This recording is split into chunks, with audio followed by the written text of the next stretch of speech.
Officially, Mzansi, welcome back. This is your Feel Good Breakfast Show opening up on S3, and this is the Culinary Hotline. Blink, ting, ting, ting. Welcome to it. We have a double celebration in store for you. Not only are we celebrating Women's Month, we're also paying homage to the Woolworths Taste magazine. And after 21 years of gracing us with creative cooking inspiration and innovative classic dishes, reimagined Taste magazine is bidding farewell as they prepare for a new digital feature. So with that being said, we're going to be celebrating this incredible journey. And in the kitchen today, we have a lineup of remarkable human beings sharing recipes from the tribute issue. First up, we have Kanya and Zandile, who will be making a delicious air fryer maple hasselback brinjal with gomasho. And I think I might have pronounced that correctly. So listen, if you have any tribute messages, if you have any questions or anything, the experts are here to guide you. Don't forget that our WhatsApp line is 063-408-8863. So come through with all the goods. Yes, please. This is insane. This is incredible. I can't believe we've gotten to this point in time. But let's talk about the inspiration first as to why you brought this out of all the incredible recipes that you do have to the forefront this morning. And also, how are we doing? Sorry, I didn't get to ask.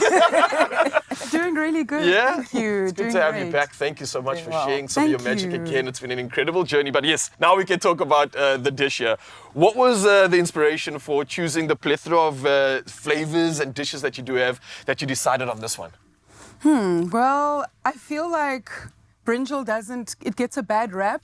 And I just really wanted to uplift it and give it a bit of a facelift. So Kanya's supporting brinjals. We're here for it. Sadila, you also a fan of them? I'm a fan of all veggies. Okay, so nice. I feel like there's veggies that don't get enough love, and that's one of them. So. All right, look, let's put it back on its pedestal and let's do this. So how are we actually making this come together? You want to take us through the process?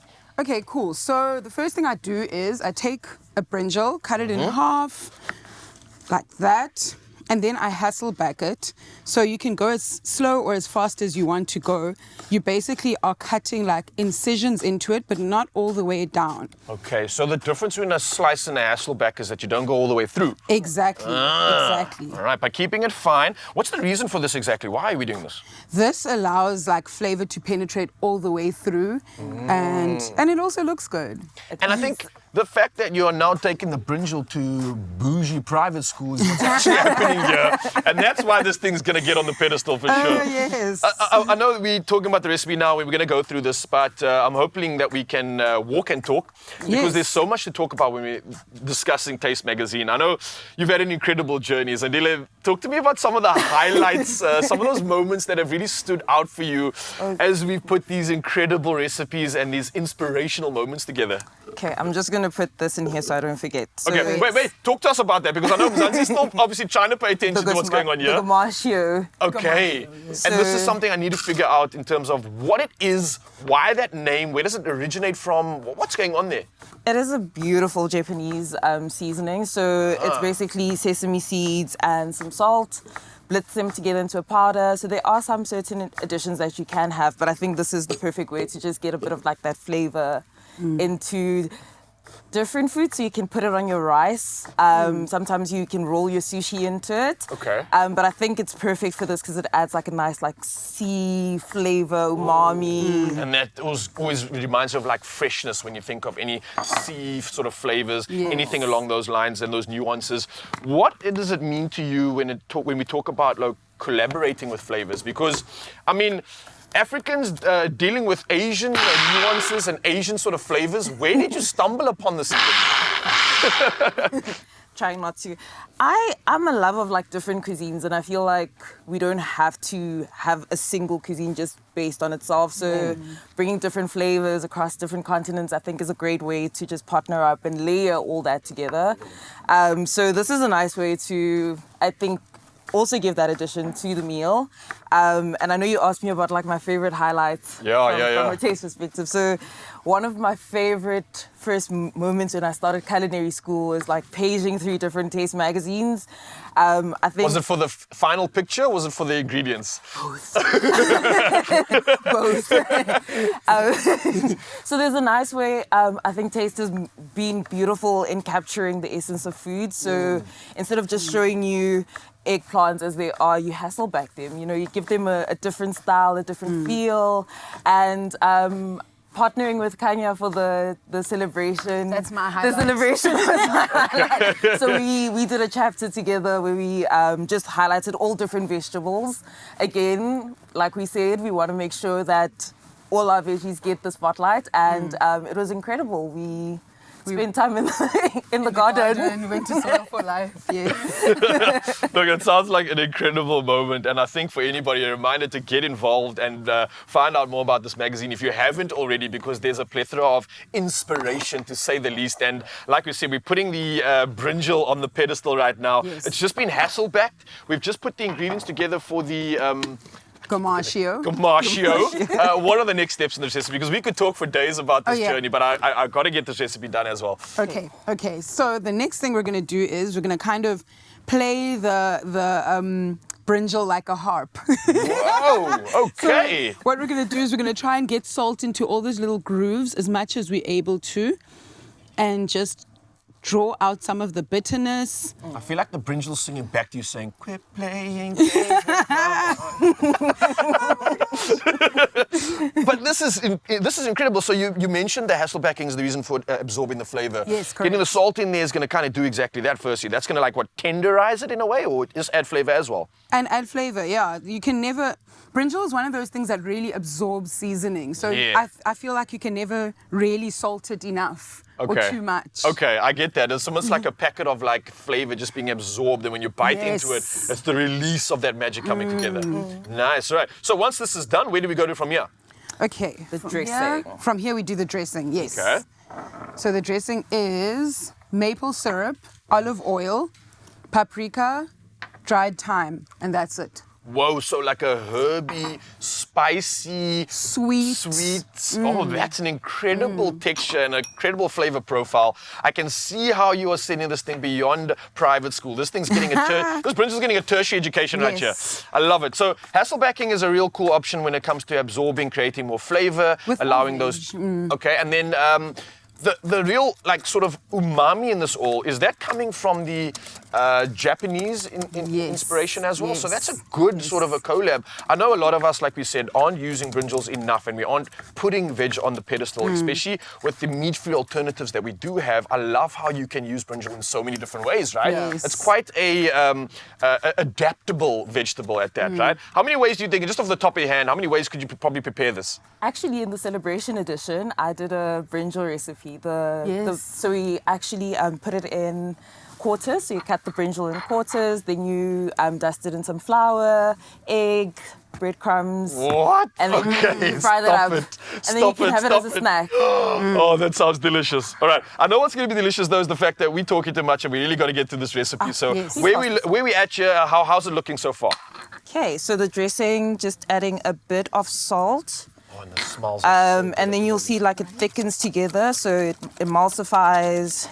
And then you have like all your herbs in there. Oh, that looks like you could just bottle that up and keep it for a week. Yeah, and I think the perfect thing about this is that you can actually customize it the way you want. So if you want more paprika, you can add that in. If you want more herbs, you can, adjust as you prefer to your taste. Okay. But also taking into consideration that you've added some salt into Yes. all the other elements. So Yes. from your seasoning to your brinjals, there is salt. So you don't want to make it too You salty. don't want to make it too salty, yeah. I got you. Listen, we're going to touch on the last few steps of this recipe in just a bit, because I just wanted to hear more about the journey. And of course, we are talking about Taste Magazine right now. I'm Zanzi. We are verging over to a digital edition. But for now, though, we're celebrating some of those highlights, some of the incredible moments, and the incredible people that have been involved in it. So, Kanya and Zandile, I want to say thank you for sharing this with us. I know we're not done yet. We'll go to those final steps in just a bit. So don't go anywhere, Zanzi. We're going to finish this magic off soon. It's looking good already. Smells divine. Right? It's my feel-good breakfast show. Welcome back as we continue to savor every last morsel that we can of Taste magazine in its current shape and form. Now, it's been a staple in kitchens across South Africa, understandably, featuring beautifully curated articles, recipes, stories that offered guidance for countless meals, showstoppers, and those everyday favorites. And as we continue to celebrate the legacy, Fatima, Saib, and Sadia Hendricks Sadie join us to make an Indian delicacy known as Burfi. And now it's got a creamy texture, a beautiful sweetness, and pops with aromatic spices. I suppose if you want to make a culinary marker, this is a good one to use because it's such a favorite in so many households. But that says you got to handle with care. Yes. Absolutely. So ladies, thank you so much for being here as a part of this phase of the taste journey. I know you've loved being a part of that platform. Fudgy, let's start with you. Ingredients. Where do we start? What do we need before we set this boat out of port? Thank you. So firstly, it's not a traditional burfi, it's a burfi-inspired fudge. Oh, so it has the I like flavors that. of burfi, but with white chocolate and condensed milk. And of course, cardamom, because why not? Cardamom is the best. Yes. But it's got to fill your senses. It's got to Yes. kind of really captivate in that sense. I love it. Where do we begin? Super simple. So we're going to add very good quality white chocolate into a bowl with some butter. And we're just going to put it over a bain-marie so it can melt for a little bit. So as we're doing this, what would a traditional burfi look like, or what would that be comprised of? Oh, a traditional burfi. Oh my gosh. Sorry, I had to stop myself because I was almost going to drool here. It wouldn't be the first time I on mean, this show. It's okay. I know. So burfi is fudge-like, but I mean, it's a labor of love. I think you hit the nail For on the sure. head. So definitely it's the one you need to kind of find your zen with and For just... sure. Yes, it's all about managing that texture. And I suppose that's where the generational knowledge, the tips and tricks, the person over your shoulder, maybe the side seat driver over your shoulder, just ensuring that you get it right. Yes. It can help. And I think that speaks to what this taste community has given us.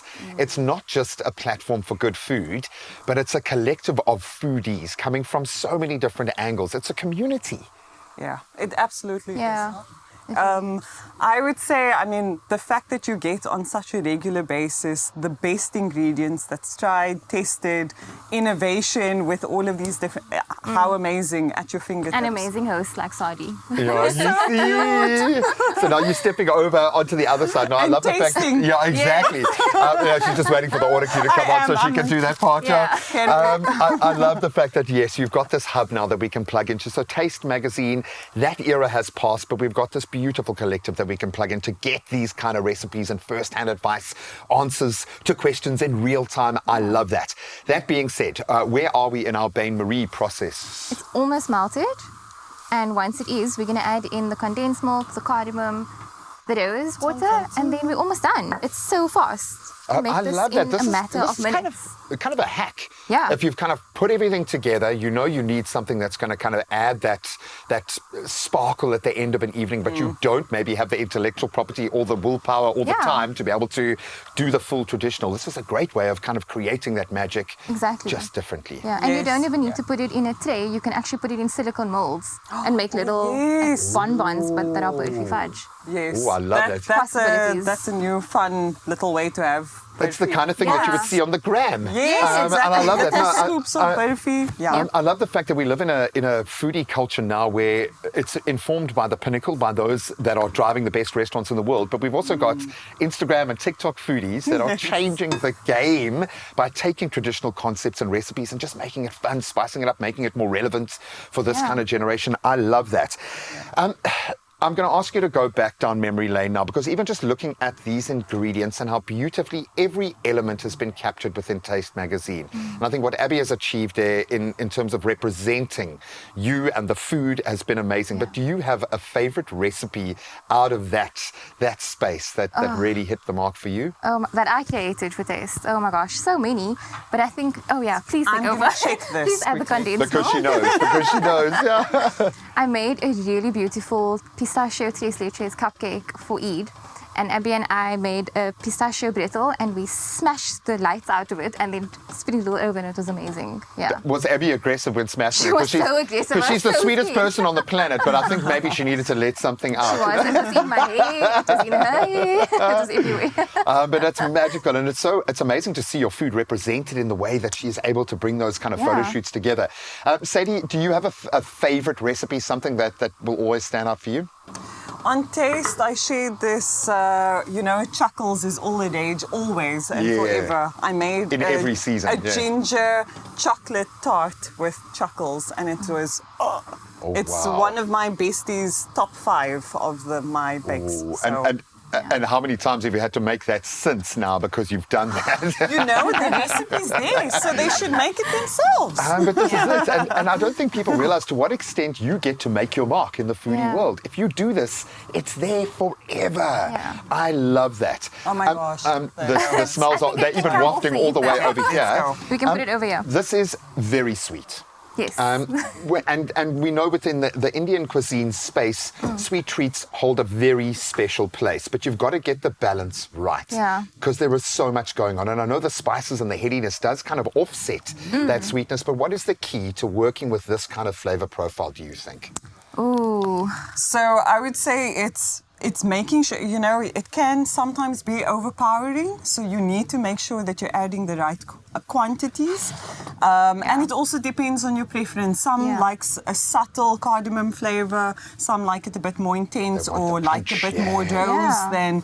And I just love that you are Exactly. adding marshmallows And just play it all sorts down. of great For things. sure. Yeah, you just play around. And you could also add some saffron into this, which just Do you wanna brings out help the us? flavor. Yes, Let's with add absolute some- pleasure. So now we have to work fast. So we can Yes. add the marshmallows. Am I Yes, just crush throwing it. it in? Crush, Oh, crush, look at you crush. guys. There you go. What would you say Love has it. made this journey so successful? Because it's all hitting home for me now. When I look at the foodies that are in this room, I look at how our own culinary team has responded to this relationship with Taste Magazine. Yeah. It's been special. What do you think the key to its success has been? The team. The team. Absolutely. Definitely the team. Teamwork, here we go. Look at that. It's like you guys share one mind, hey? Yeah, we I need think to we work should do with that. We should this. tie one of your hands together behind your We back. can do it. We can do it. And make you do it. Yes. Make you cook I wish without. you could see more of the behind the scenes on Taste. This is Well, honestly now such we a special will, though. team. But this is the bottom line. Now with the kind of content that is going to be represented by what Taste is now becoming. It's a content hub. Yes. It's a place to plug into the foodies themselves. It's a place to go behind the scenes, see the fun, the laughter, the mishaps. And yes, you guys also fail and have spectacularly bad mistakes in the kitchen. Yeah. We're not alone in that sense. What are you most excited about with this next phase? Because you guys are going to play a big role. Yeah, it's just opening Taste and the magical world of Taste up to a wider audience all over the world. Anybody can access it now online, look at our recipes, read our articles, and just see the amazing work that the team are doing. Blah, blah, blah. Can I taste? You can. Yeah, let's go and decorate this even more. I love that. So this one's and I done. like the fact that, yes, you can go individual, you can go bespoke, you can get interesting little bonbons, or you can just cut it up and enjoy. So please, can you cut me a little portion? Yes. And let me Okay, taste it, okay. sorry, because We're gonna keep it decent here. and the texture looks amazing. Okay. And we're gonna just get gonna messy get it with all sides. up in there. Yeah, Do it, girl, just do it. Not as Abby would. Thank you kindly. There we go. let's finish it. What do you think? Right? While I shave the Exactly. chocolate. And look how quick there we it took. go. I didn't take a TV bite. I maybe should have. That was You should have. delicious. It's sweet, but it's so beautifully balanced. Yeah. And what I love is the cardamom hits, Yes. then the rose comes afterwards. Yes. Hey, I love it. Yeah. Yes. Exquisite, stunning, absolutely beautiful. Thank you so much for the contribution you've made to the taste journey so far. I know it's been a win-win for both of you, Definitely. but I'm more excited about what's to come. So thank you so much for opening up your world to the rest of us who like to think that we can cook sometimes and get in the kitchen, and we believe when we see these creations. Now you can plug into the source, you can engage, you can ask questions and get some of the best foodie content out there. Yes. Taste ain't going nowhere. Yes. Love it. It's my feel-good breakfast show. Well, Welcome back to your Feel Good Breakfast Show. You thought we were done, but wait, there is so much more coming your way. We're in the kitchen for the final time this morning because we have to celebrate an absolute cornerstone when it comes to the gastronomy world of South Africa. That's Taste Magazine, a product of New Media and its retail partner Woolworths. And it's been, like I said, a cornerstone of culinary inspiration, guiding both home cooks but also seasoned chefs through an ever-evolving landscape of both flavors and also the most important techniques. So we've got Kate Wilson here as well as Abigail Donnelly, and they're going to present a delicious fudgy chocolate cake that's gracing the cover of their tribute issue. Ladies, thank you so much for being here this morning. I can't wait to get into this recipe. I love chocolate, I love cake, the combination of them together. I mean, who wouldn't say yes to that, right? Where do we that's what made the cover. Thank you. And I want to talk about the inspiration of that as we maybe start getting into the recipe. Cool. So why this chocolate fudgy cake for the recipe? How did it make it? Well, we kind of had a whole lot of different ideas for the cover. When you create a cover for Taste Magazine, it's got to be like really wow. Of course. And it was a tribute issue, so it was like all these ideas. We tried pasta, we tried all kinds of reader favorites that we'd had success with our sales over the many years. And then we just tried a chocolate cake, and it was just a huge kind of debate. It wasn't an easy decision. I can imagine. No, I mean, we went back and forth on it for about a week, I think. Exactly. There was voting on both sides. Oh, there was voting too. Yeah. It was a very, very difficult choice. And wait, did the chocolate cake win by like a large Not amount? actually a landslide. Yeah. I mean, but the team back in the office, definitely. They loved it. I feel like cakes are always good for a no, celebration, though. That's what everyone said. Yeah. But also because we don't want it to feel like something is ending. It is a tribute. Exactly. We wanted it to feel like it was a continuation. Yeah. Usually we would shoot pasta in winter because it's around Woolies Italian Festival. So we did have a beautiful pasta cover, and you know, those who favoured savoury things wanted to go for pasta. There was some division in the office. Abby's downplaying I was not a pasta. I love pasta. It's one of my favourite foods. My favourite word is polarising. Yes. Very diplomatic. I like that. But the chocolate won in the end because it was a tribute, and also because of the concept of having the last slice. Of course. So we wanted the cover as a concept, so you kind of have to buy it to see what happens. It's not just a cover. You open it and then there's so much more to and there's unpack. more. So the point was, there's this last piece, but wait, on the inside there's more, and that wouldn't work with the pasta. No, because it's just a pasta. You eat it in 0.5 seconds and it's gone. Precisely. So what are we doing here, Abby? There's so many ingredients that just went in there right now. So I've melted beautiful 70% dark chocolate. Lovely. Okay, and that helps make that gooiness that you're looking for in this gooey fudgy cake with butter. And then I've added some good cocoa. I'm going to add a little bit of milk too. And then flour. Yes. And you don't need a beater for this, which is quite nice, but you do need it for this very special stuff. And then I've added a little bit of Nespresso. I saw that, And I always add a little bit of coffee to chocolate cakes. It's my kind of thing. Yes. It just brings out the nuances of the cocoa even stronger. Oh, I and love better. that. So, a little tip while but you you're don't at have it. to have it. Yeah, I would say do it. I mean, if Abby says so, then please go ahead. And magically this appeared, and this is my favorite thing when I'm baking. What is I that? love combining sugar, whisking it up, and eggs, because it just makes all this aeration kind of bowl of I thought it was one of those tests over your head No, things that we not did like the the other day with the meringue. No, but I must say, if I had my choice as the cover, I would have done a pavlova. Kate knows how much I love pavlova. And those you The can readers decorate know. so beautifully. Exactly. Too. we have a pavlova inside the issue. I mean, come on. exactly, yes. So many of reasons course, to get that tribute. Yeah, we couldn't have had a version. last tribute issue Is that without a enough air for pavlova. Yes, but this air is going to be there. Okay. Right. So you can slowly. Keep going. So we've got a little She's putting you to work fairy on today. the side Yeah, who's done she this usually already. does. Okay, Kate. Now it's just That's- add a that's dollop. lovely. Okay, cool. good. Well, Kate, can All right. I ask you, because you've Yeah. been Add a editor-in-chief since 2015, that's almost coming on to 10 years, and now, you know, something incredible, I would say, is even happening. And I wonder if throughout that time you feel like you fulfilled your goals for the magazine. So that's a tricky Tricky. one. I mean, I wouldn't have necessarily wanted to see the end of print, but you know, technically it's not. So we have There's more. We have surprises in store.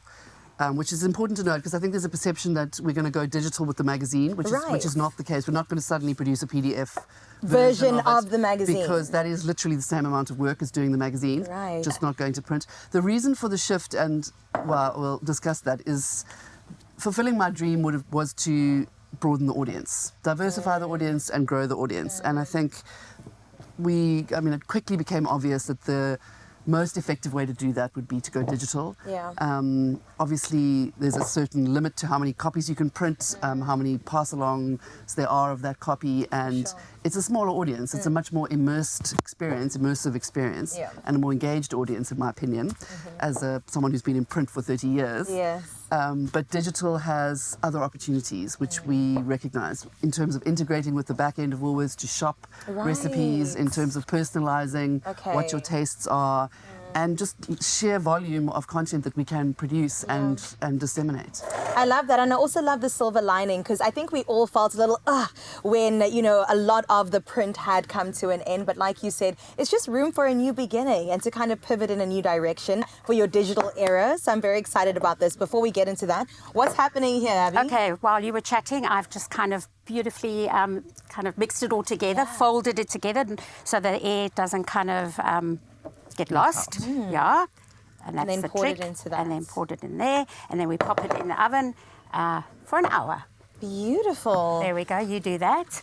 Here's and of a course, because question. it's TV, there's magically one that has appeared. I'll put this in here then. You guys get to taste everything you make. Like, you've had this already because you made it on set, no? Yes, yeah. You took most of it home. I love that. I took some we home. always share. We had and a team day yeah. as well where we made something similar. It's a bit like Yes, a giant chocolate brownie. Yeah. Oh, With a that bit sounds squishy in the good. middle. With roasted strawberries. Yeah, It was delicious. Yeah. And there's no flour in this recipe, right? Yes, yeah, I sifted some flour there's a in, little yeah. bit, But but- you could, if you wanted an alternative, gluten-free, you can use that beautiful almond flour as well. Oh, So, lovely. yeah. I love that we have options.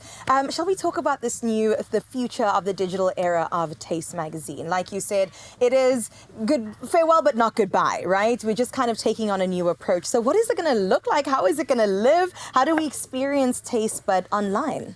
So everything that you love about Taste will remain. So, what I tried to do, or what we tried to do when I joined, was to elevate the personalities of the people who are bringing you the dishes and to show the sources and give credit to those sources. So we have a whole host of hosts and recipe developers and presenters who are now doing videos with us. So you would have noticed the huge influx of video. Yes. One of the things that happened that really, I think, foreshadowed this move was COVID, actually. Because when the lockdown happened, I'll never forget the day Eliska from Woolworths called us, head of foods marketing, to say, we need your help. She doesn't want to be sold to right now. She needs to be helped. Wow. And so we literally took that brief, and Woolworths paused their social content. Sure. And from all over the country in our kitchens, I still get goosebumps when I think about this. I know. We started cooking and posting videos, very, very lo-fi, off our Point phones and and shoot, cameras. just pick up, totally. go, yeah. And we put them up, and I think in the space of about 6 weeks, we did 50 videos. Oh my And our goodness. traffic from all over the country in our homes, literally, I was with my daughter who was 3, Abby was with her family, people were with their families who they'd gone to during lockdown. There was such a spirit of togetherness that Taste brought. Our traffic online went through the roof. Oh, I can imagine. So we could see what the possibilities were if we really put all of our efforts into digital. But video it's tough to we've got a video division now within New Media, but then we didn't. Then we were literally on our phones. So part of the investment that Woolworths have obviously pledged with this is to invest in more video content. Of course, yes. And more digital content, which does come at a cost. Yeah. So, but it comes with these huge rewards. Of course. So And let me tell you, I mean, I am chronically online. It's a problem. And I'm scrolling and seeing the content you're putting out. And it's absolutely fantastic. So I personally am looking forward to the new shift, the new move, the new pivot. I think it's going to keep you on your toes, keep you fresh, keep you relevant. And I'm excited for it. So Kate and Abby, thank you so much for joining us. Thanks. And hopefully you won't go too far because you still need to enjoy the cake, okay? We'll get back to that later.